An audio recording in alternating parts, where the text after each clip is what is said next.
Mangkulingin badidara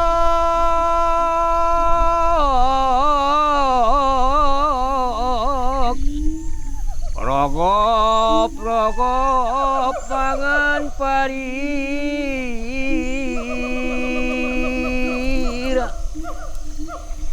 jamuda di balik tora pedongan di balik dolok angkon tong doi tai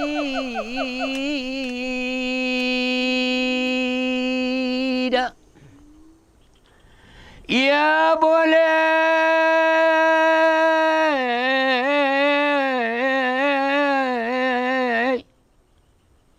songonon mahita dia ngoluan tong doi tamar si jagoan anso ulang nian bayase galingkungan. Waktu tahun 90-an kerjanya di hutan terus ini. Cari kambing hutan, kijang sama rusa. Itu bukan cari rusa aja, burung pun diambil. Burung apa aja? Burung-burung yang di hutan itu. Sama ikannya diambil. Tiap hari masang jerat, mau itu 100 apa itu? 100 jerat, bukannya sedikit. Waktu itu tahun-tahun 95-97 100.000 satu ekor. Bisa itu dapat 5 satu minggu. 500.000, udah mahal itu sebelum moneter. Tapi duitnya nggak ada tinggal. Malah mau berangkat ke hutan ngutang lagi. Cari ngutang rokok, ngutang kopi, ngutang gula semua. Untuk dibawa ke apa? Ke hutan. Kerja jerat itu cari burung, kehidupan kita agak susah. Biarpun dapat banyak duit, tapi pikiran nggak tenang.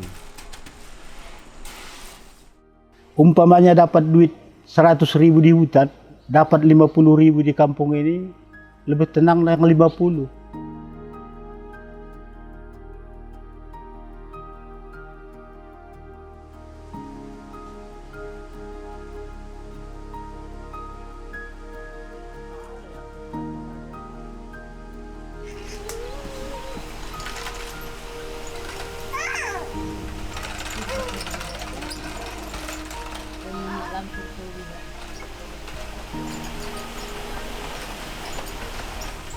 Kenapa kita harus memilih kopi?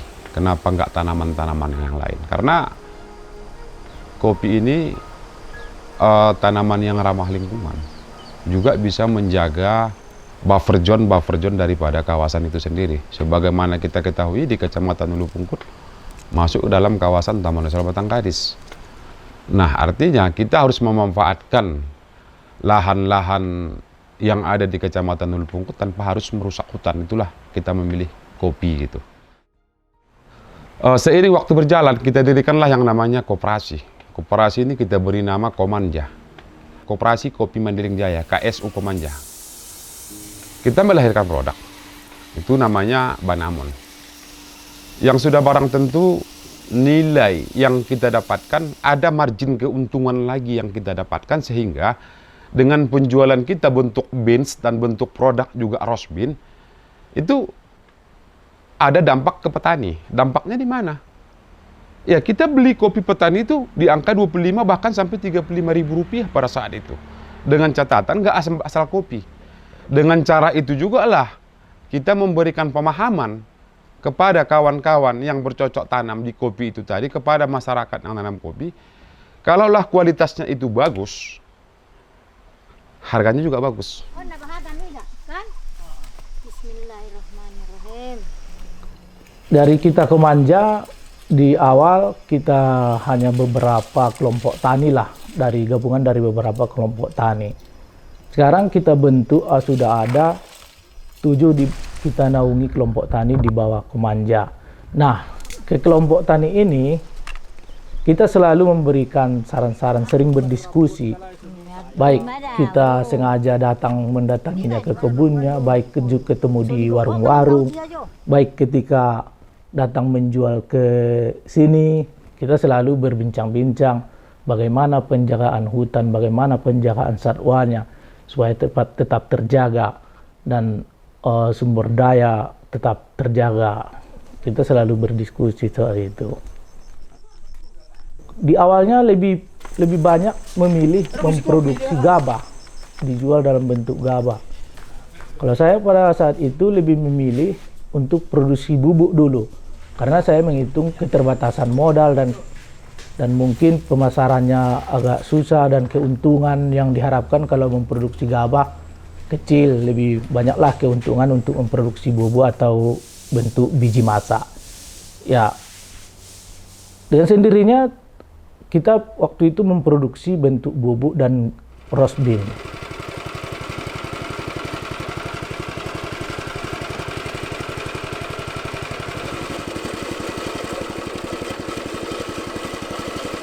Ternyata ada proses-proses kopi yang memang harus kita pelajari, yang hari ini sudah kita lakukan nih.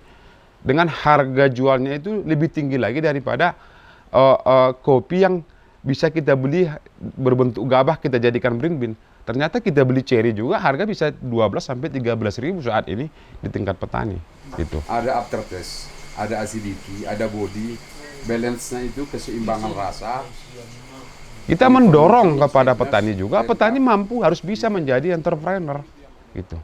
Bagaimana agar kopi yang diolah oleh para petani-petani dari pelosok bisa dinikmati oleh orang-orang yang ada di luar negeri sana. Komanja itu tidak boleh berhenti hanya di titik ini. Komanja itu jangan puas. Kalaupun sudah banyak orang yang mengenal namanya Komanja. Tapi kita bermimpi Komanja itu harus jadi eksportir. Di mana nanti titik keberhasilan Komanja ketika ada kontainer yang parkir di depan gedung Komanja muat barang mau dikirim, di situ baru ada keberhasilan itu. Yang pasti nggak ada guna kita berlari dengan penuh keraguan-raguan. Lebih bagus hari ini Komanja merangkak tapi penuh dengan kepastian. Aktivitas mereka berkebun kopi ini akan mengurangi tekanan terhadap hutan. Nah, dari aktivitas pendampingan kita yang selama 3-5 tahun itu bisa kita nilai bahwa dengan aktivitas yang ada di Komanja itu akan mengurangi tekanan terhadap hutan. Kalau kita berbicara ke masyarakat tentang penjagaan, perlindungan yang saat ini kita sebut dengan konservasi, secara tidak mereka sadari, masyarakat itu sudah melakukan itu. Ya, kita juga diwarisi oleh kakek moyang kita dulu. Bagaimana masyarakat, orang-orang tua kita dulu melestarikan hutan. Pemahaman-pemahaman seperti itu sudah ada gitu. Jadi sekarang ada hutan lindung, ada taman nasional, itu kan nama saja yang berbeda bagi kami. Karena sebelum itu pun ada, kita sudah melestarikan hutan. Dengan konsep apa? Dengan konsep adat. Itulah kearifan lokal tadi. Contoh konkretnya mana? Ada di beberapa titik. Di hulu-hulu sungai, itu dilarang oleh tetua-tetua kita dulu untuk dibuka. Untuk diusahai. Karena daerah yang berpotensi untuk menimbulkan banjir ini memang tidak dibuka dan dilarang dari oleh adat. Itu ada aturan mainnya gitu.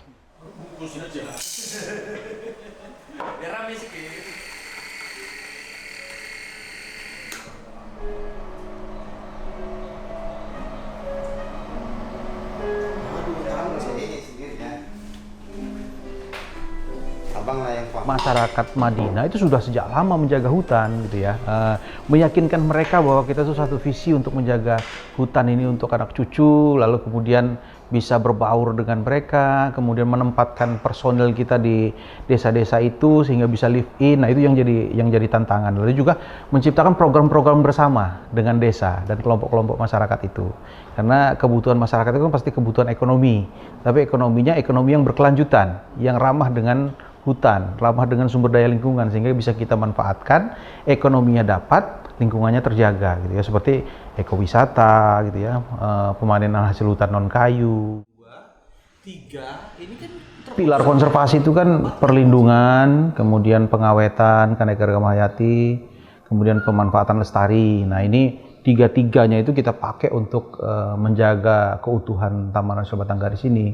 Kawan-kawan Polhut, Resort itu melakukan patroli, gitu, pendekatan masyarakat, kemudian bersama masyarakat juga melaksanakan penjagaan bersama, kemudian kawan-kawan penyuluh itu membangkitkan ekonomi kreatif gitu kan, sehingga manfaat lestari hutan itu bisa diambil tanpa harus menebang pohon, tanpa harus memanfaatkan lahan untuk dibuka gitu kan. Lalu kemudian kawan-kawan PEH, pengendali ekosistem itu melakukan monitoring keanekaragaman hayati, menelisik apa saja yang ada di Taman Nasional itu, kemudian mengkaji potensinya, termasuk itu tadi spesies-spesies endemik dan spesies-spesies kunci kita itu. Seperti yang kita lewati tadi, ada beberapa temuan jejak dan temuan dari Rafflesia. Nah itu bonggol-bonggol Rafflesia yang mungkin kita belum rezeki hari ini ya, tapi itulah jenis-jenis kekayaan hayati Taman Nasional Batanggaris yang patut dijaga. Ada Rafflesia di Taman Nasional Batanggaris itu, ada Rafflesia majerii, garutensis, dan arnoldi. Kalau satu-satunya antara lain tadi kita lihat sendiri tadi ada jejak tapir, jejak rusa, bahkan tadi kita melewati juga perlintasan harimau Sumatera, suatu kunci Taman Nasional Batanggaris, dan di sini adalah ya habitatnya. Taman Nasional Batanggaris ini adalah anugerah ya, jadi kekayaan, salah satu kekayaan alam Indonesia yang patut dijaga dan dilestarikan juga satwa dan flora dan fauna yang ada di dalamnya gitu. Jadi mari sama-sama kita jaga kelestariannya.